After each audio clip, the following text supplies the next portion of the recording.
What if your greatest regret became the very place that God revealed his glory?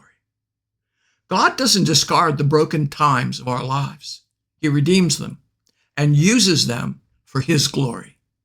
Maybe your failure, your addiction, your divorce, or your shame feels like the end of your story. For example, a Christian leader whose marriage ends in a messy divorce. But with God, it's only the beginning. Romans 8:28 says, "And we know that in all things God works for the good of those who love him and who have been called according to his purpose." All things includes the parts of your life you celebrate and the parts you'd rather hide. The betrayal that crushed you, the choices you regret, the nights you thought you wouldn't survive. God doesn't erase those chapters. He transforms them into testimonies, sources of strength for others. It was Jesus' Last Supper with his disciples. And Jesus warned Simon Peter, "Simon, Simon, Satan has asked to sift each of you like wheat. But I've pleaded in prayer for you, Simon, that your faith should not fail. So when you've repented and turned to me again, strengthen your brothers." Peter promised, "Lord, I'm ready to go to prison with you and even to die with you." But Jesus said, "Before the rooster crows tomorrow morning, you will deny 3 times that you even know me." Peter denied Jesus not once, but 3 times, then fled in shame. The shame of that failure could have destroyed him. But the resurrected Jesus sought Peter out, cooked him breakfast on the beach, and restored him with 3 words: "Feed my sheep." Peter's greatest failure became the backdrop for his greatest calling. The man who denied Jesus became the man who preached at Pentecost, and 3,000 people were saved that day. Think about that. Would you have trusted Peter to preach that message? Most of us probably wouldn't have, but Jesus did. He believed in Peter before Peter believed in himself. And that's how Jesus feels about you.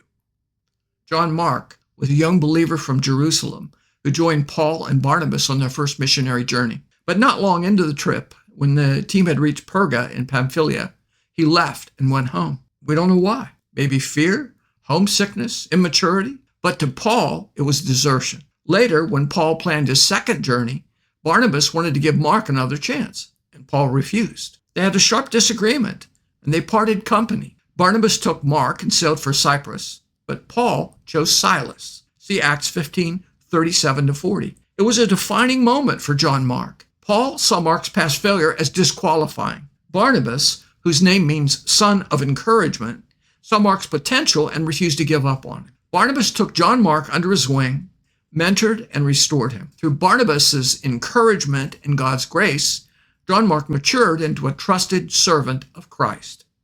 He later worked alongside Peter and wrote the Gospel of Mark, which is based largely on Peter's eyewitness testimony.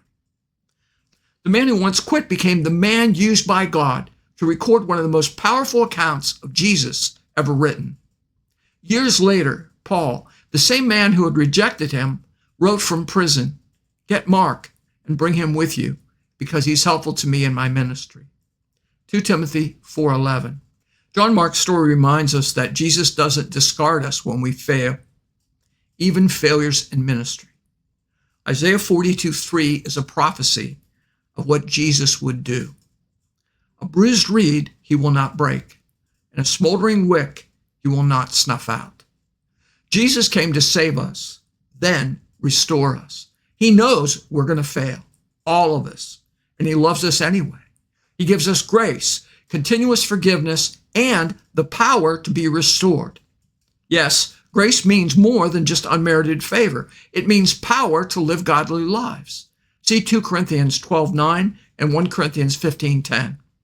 If we'll walk with Jesus, he will restore us. You know, there are chapters in my life that I once tried to hide too. Years wasted in addiction and shame. It's not pleasant to talk about those things.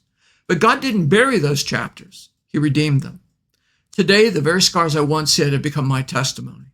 I testify of God's power for me and for others struggling with the same issues. I can talk about those things because I've lived them and because grace met me there. 2 Corinthians 1:3-4 explains, "Praise be to the God and Father of our Lord Jesus Christ, the Father of compassion and the God of all comfort, who comforts us in all our troubles, so that we can comfort those in any trouble with the comfort we ourselves receive from God. The Greek word translated comfort here means to counsel, to encourage, to exhort, or to pray. These are all things Holy Spirit and Jesus do for us when we're in trouble. And God uses the very places where you were broken to strengthen, counsel, encourage, pray for, and comfort others broken in the same way. Your brokenness, once restored, becomes God's good for others. Activation.